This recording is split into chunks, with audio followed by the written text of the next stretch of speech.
What I want for this place in the future is to be protected forever.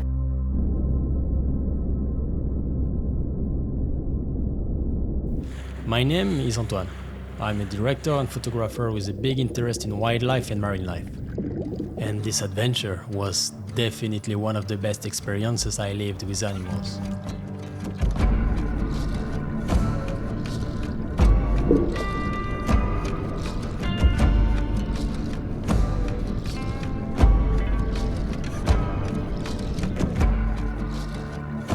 With my friends Erika and Rafael, we spent 10 days in the Galapagos Islands, close to the coast of Ecuador in the Pacific Ocean. We wanted to show the beauty and uniqueness of this place, but also how fragile this paradise is, and how important it is to preserve Galapagos. On our journey, we met scientists who fight every day for the preservation of marine life. In here you have 90% of all the animals around the world in just one single place. You can go to any place in the islands and you can for sure swim with sea turtles, guarantee. That means that the Galapagos is still in good shape in terms of environment.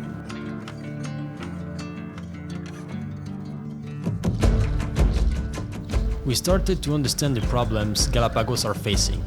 Even if the islands look healthy and pristine, the Galapagos ecosystem is in danger.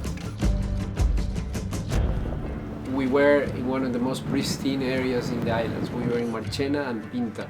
No tourism, nobody goes, no fishermen, nobody. The only people around were us, and because we have a special permit as a scientist to go there. And you saw it. You saw how full of trash, how full of plastic mainly was some of those islands. And you are like, how come? I mean, how come? It's apocalyptic. Actually, the Galapagos was the first place in South America that banned single-use plastics. Where is this garbage coming from? It's really hard to see all this plastic on the beach. The plastic doesn't come from here. Even if they try hard, the people of Galapagos don't have control over their own environment. Because that means that that blue we can see today here is full of plastic. Galapagos is a witness of how bad is the entire planet, because if this pollution arrived to the Galapagos, it means that the entire planet is affected now.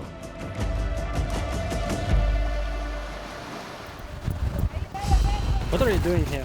The idea is to measure how much macroplastic we found in 50 meters in this specific point. But when you come to somewhere where nobody ever comes, and you see all the trash and all the waste from the whole world moving around because of the wind or the currents, it's just sad. It's just sad because at the end of the day, this is like the worst people or the worst species that are gonna suffer are animals and humans at some point. These people showed us what microplastic is and how uncontrollable it is. You took a plastic cap that has been there, you touch it, in the moment that you touch it, was microplastic. That is the future for all the plastic that we see, that we use, that we cannot recycle. That's the future of microplastic. Right now microplastic is in the air, in the water, in the animals, it's everywhere.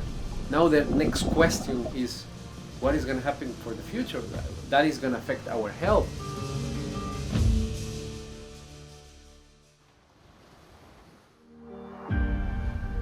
During our trip, we also jumped on a mission to these two remote and completely pristine islands in the north. We're trying to look for the area where we can catch the sea turtles. It's an easy job, but you need to have patience. So it's a nice day, so I have patience. The goal was to catch sea turtles, which is actually not that easy. First, we needed to bring the turtles on board to collect important scientific data. For example, the scientists needed to understand the feeding patterns of the young turtles.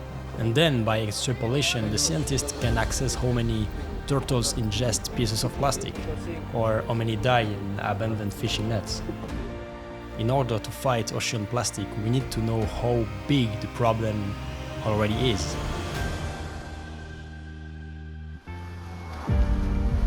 our research was the base ground in order to ban single-use plastics in Galapagos.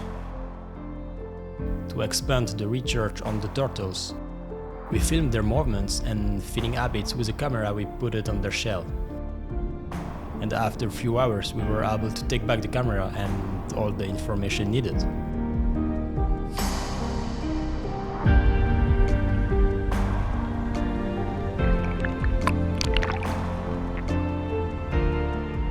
Suddenly we encountered this young sea lion who was entangled in a fishing net on the beach.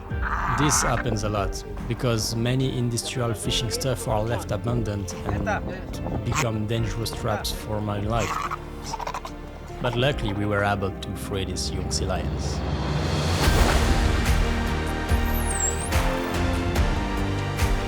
The days spent in the Galapagos Islands were a dream come true for us. We saw and lived much more than we could have imagined. After what we've seen, we can say that there is no other place like this on Earth. It's completely unique. But Galapagos also reminds us how fragile and endangered this paradise is. The animals that come and breed here, that develop, and without it, then we will lose the nurture place for all the species in the world.